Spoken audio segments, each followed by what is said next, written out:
Memories from the summers gone by. Finding solace by Lake Pichola, Udaipur. Only recently, I was reading The Life Changing Magic of Tidying Up by Marie Kondo. I got thoroughly convinced with decluttering my home and organizing my clothes. You know what I found? I found a stack of clothes from the summer of 2016. It sparked some magical, colorful joy in me. In that stack was a sari that a friend had insisted that I must buy. It was a Leheria sari from Rajasthan, and don't take me wrong, I'm a huge fan of those, but it was the color of that. It was bubblegum pink colored. I felt like I would look like some walking, talking candy floss wearing it. But she insisted that I must wear something beyond my usual blues and grays and blacks and greens. So there I was holding that sari in my hands, reliving those bubblegum pink memories from the summer of 2016 when I spent 2 months living in Udaipur, the city of lakes. The days would generally be very warm and dry, but I was a huge fan of the Udaipur evenings. They had the charms of rich Rajwada traditions of Rajasthan. It had colors in people's smiles, saris, turbans, and rituals. Even the Udaipur skyline was full of color. The houses in various shades of blue and pink and yellow, the forts of color of the bygone times, and the sky, the color of orange and pink. Well, on most evenings. Each evening was unique in its own way and enchanting like all the others.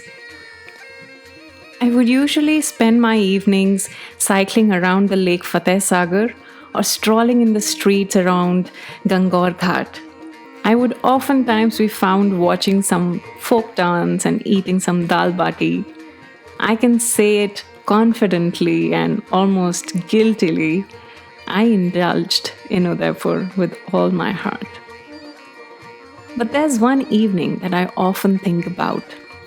It was with two other friends of mine, and we had decided to dress in those recently bought Leheria saris and paint the town red. I was easy to spot, you see. Remember my bubblegum pink sari? Well, my friends were wearing much mellow colors, yellow and purple. We looked like a riot of happy colors, though, in that town, which itself looked like a bejeweled Maharani itself. I call Udaipur a bejeweled queen because in the evenings, the water in its lake would be pink, like that of the sky, and the soft breeze would send small ripples along its vast expanse. It almost seemed like the town itself was wearing a royal satin sari, like a Rajasthani queen would. The lights from all the ghats and the forts would light up like a chain of topaz on the neck of that queen. With the sound of the temple bells on the ghats and the vibrations in the whole city, the place would become even more pious and ceremonious every single evening. That evening, too, was no different. The three of us went in a local auto rickshaw, wishing its drivers Khamagani and the likes, and we intended to live the spirit of the town that evening.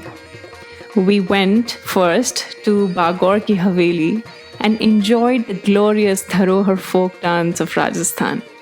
We sat in the courtyard of that Haveli, surrounded by rooms with interiors of intricate glass and mirror works.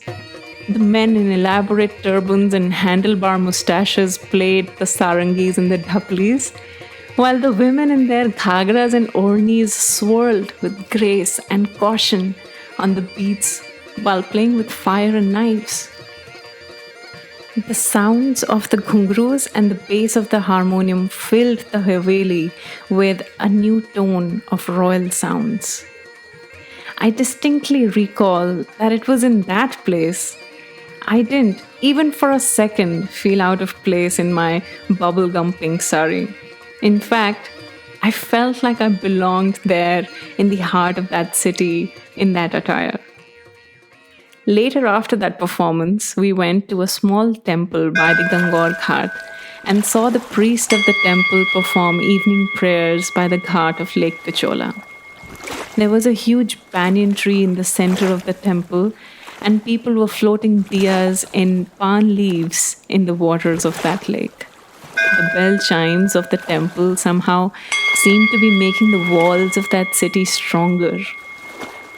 The moon had shone in the sky, and the water of the lake Pichola had turned black. The tea lights were floating in the vast blackness of the lake under the light of the moon. The water was placid now.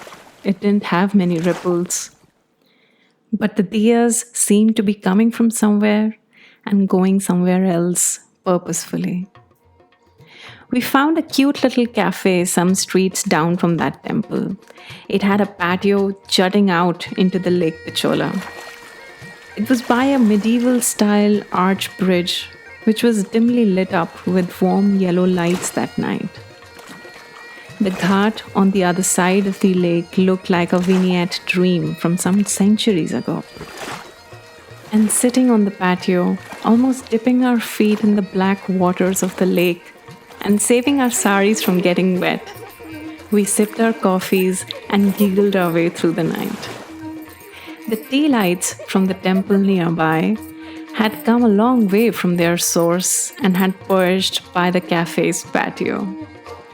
Oh, I guess it maybe got attracted to my bubblegum colored pink aura after all.